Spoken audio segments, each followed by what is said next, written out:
Hello everyone, welcome to our statistics channel Quality Statistics. In the last two videos, we have discussed introduction of statistics and collection of data.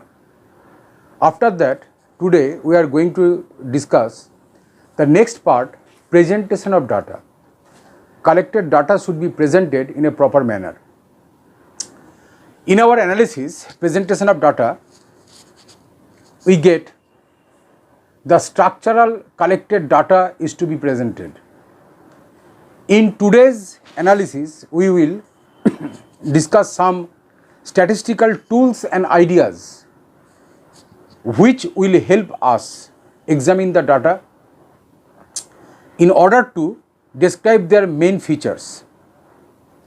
This examination is called exploratory data analysis. The collection of data in fact is very interesting and very important. It is very difficult to analyze a substantial amount of data merely by looking at it.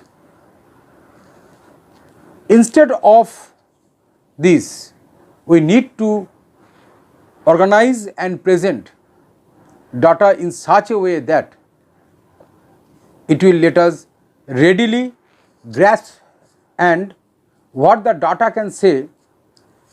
Different ways of organization and presentation of data are as follows. That is, we have to discuss the steps of presentation of data, and these are textual presentation. Number 1 is textual presentation, number 2 tabular presentation, number 3 diagrammatic presentation, and number 4 numerical description. Now the question arises, what is textual presentation? The term textual presentation implies some texts. One of the most common methods of presenting data is textual presentation, and these are arranged in some paragraphs, some description, some raw data collection, and some adjustment of data, and different types of data are presented in a gross manner. This is textual presentation. Textual presentation together with tables and diagrams is very helpful to describe the data meaningfully. In a manner, texts are arranged, different texts are arranged, different informative texts are arranged. Most official agencies, newspapers, and different governmental official agencies use this method for presenting data, either alone or in the combination of tables and graphs.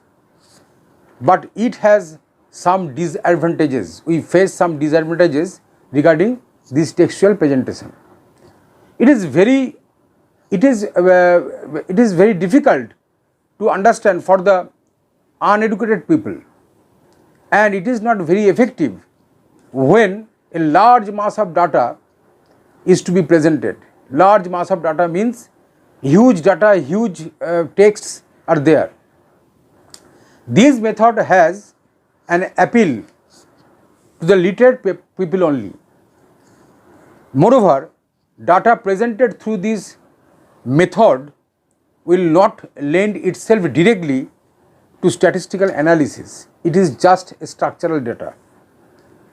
Next, we focus on tabular presentation of data. This is our next part, tabular presentation of data. The presentation of data by means of a table comprising of a number of rows and columns is called tabular presentation.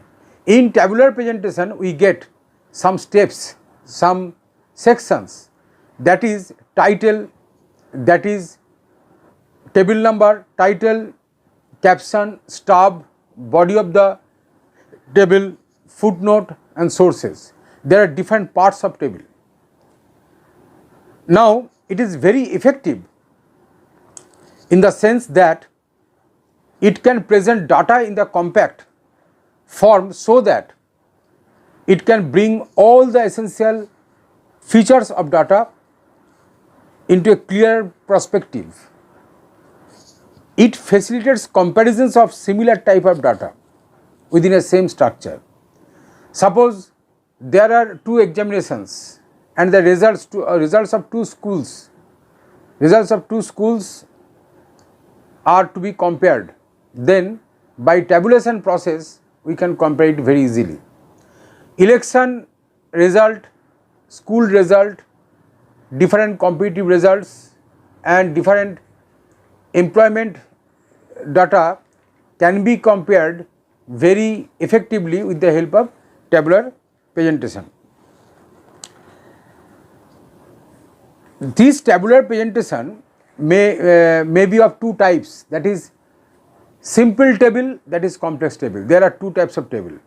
Under simple table, very normally some rows or some columns are put straight forward, but in complex table the rows and columns are subdivided, and this is the gross idea of tabular presentation.